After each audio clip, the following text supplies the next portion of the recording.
Fun to hear the birds chirping. Uh-oh, this one looks like to be the Guinness bee bar. Look at this, it's nice and dark.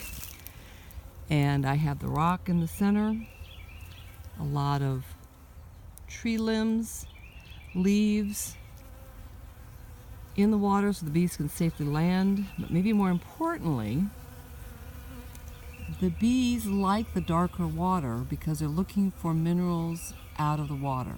So even though we sometimes like to put clean water in our bird baths, that's not exactly what the bees would like to have.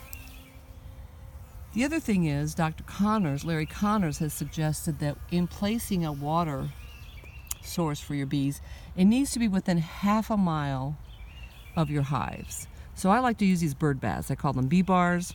They're easy to move around the yard if I need to.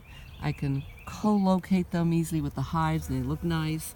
And of course the bees seem to enjoy finding their water source.